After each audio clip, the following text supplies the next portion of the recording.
Monster Hunter Rise was a Nintendo Switch console exclusive until now. Xbox and PlayStation owners can now play this amazing game. For Xbox, it's even a day one release on Game Pass, which is why that might be the best place to play it. Today we're going to compare Monster Hunter Rise on Nintendo Switch versus Xbox One versus Xbox Series S and X. Let's first start with the load times. As expected, the Series S and X are the fastest, loading from dashboard into the game in about 50 seconds. The Nintendo Switch isn't far behind though, taking only just over a minute. The Xbox One, well, that's pretty damn slow, slightly over 2 minutes on the original Xbox One. Series S and X also have quick resume, which pretty much blows any loading times out of the water. You can be playing Forza Horizon 5 and then jump back into Monster Hunter Rise in only 10 seconds. Now loading into an online quest is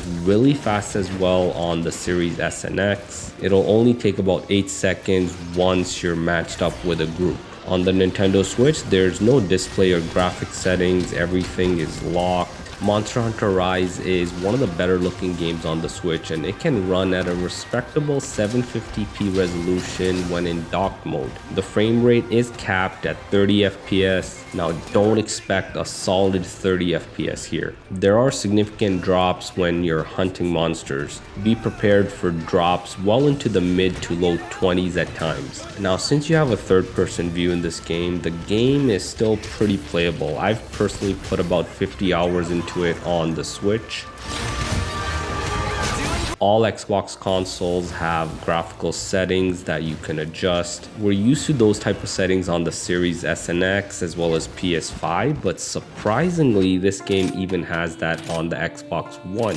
There's 3 presets: prioritize frame rate, default, and prioritize graphics. You can even make advanced adjustments, including a change in the resolution. On the Xbox consoles, I tested the 2 extremes: prioritize graphics, which is the highest graphical fidelity, and prioritize frame rate, which has the lowest graphical fidelity. The highest graphic settings on Xbox One have 1080p resolution. The performance is horrible though. There's a lot of screen tear. It's pretty constant. I think the performance is worse than the Switch. The frame rate is capped at 60 FPS. When you're just standing still, you might hit that 60 for a moment, but because of that horrible screen tear, the frame rate is pretty bad. Now, I don't know if my analysis readings are this bad because of the screen tear, but I was getting it consistently in the 20s. The stability is a lot worse than even the Nintendo Switch, which is a weaker console.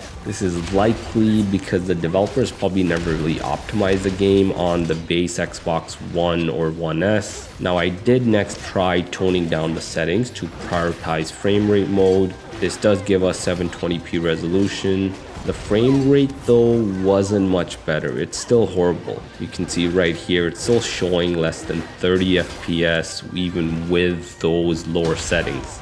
The Xbox Series S and X is where you want to play this game if you have those consoles. It seems the developers actually took some time to optimize the game for those next-gen consoles, so let's check those out. Let's first look at the more powerful Series X. I first tested the frame rate with prioritized graphics preset. These settings are pretty much the best and most demanding when it comes to the visual fidelity, and they all run at 4K. The frame rate though is capped at 60 FPS. While running around town, the Series X has no problem holding pretty close to 60 FPS. The frame rate though does drop once you go on hunts and things get a bit more action-packed. It seems to hover between the low to high 50s, but never really holds a solid 60 at any point. With variable refresh rate, this wasn't bad though, and the game for me ran fine. If you do have a monitor or TV that supports over 120 Hz and you want a super high refresh rate, just turn everything down to prioritize frame rate preset. Here the Series X can run up to 120 FPS. The graphics do get toned down and the resolution dips down to about 1080p. While roaming around the village, it's locked to a solid 120 FPS, and surprisingly, even when you're on the hunt, it seems to stay at 120 FPS most of the time.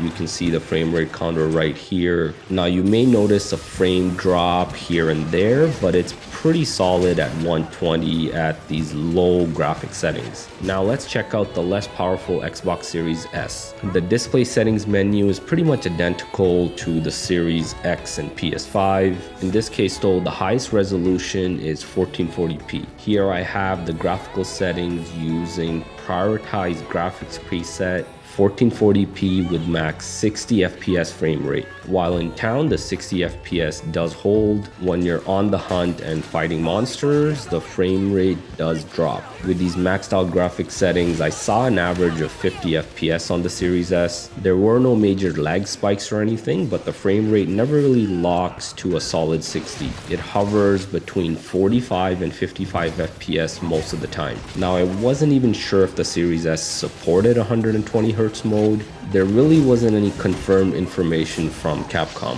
The good news is the small little box from Microsoft can run Monster Hunter Rise at ultra high frame rates. Make sure you have a display that can support 120 Hz. Turn down the graphics to prioritize frame rate. The resolution here is likely closer to 720p, and the frame rate is pretty decent as well. I mean, it's not locked to 120 FPS like we saw on the Series X, but it's pretty good. It seems to be closer to 110 FPS on average, and it does stay between 109 and 111 most of the time, which is a pretty narrow range. Even with 3 large monsters on the screen at the same time, it ran pretty good. Now, since Monster Hunter Rise does give you a lot more flexibility in the advanced graphical settings, I wanted to test that out. So I did bump up the resolution by 25% to about 1080p. With the higher resolution, the frame rate drops to about 94 FPS, which I think is pretty respectable. Now, I did forget to test the 125% resolution, which is closer to 1440p on the Series S, but I suspect it should hold at about 80 FPS at least in that case. Another thing to note are the cutscenes like this one.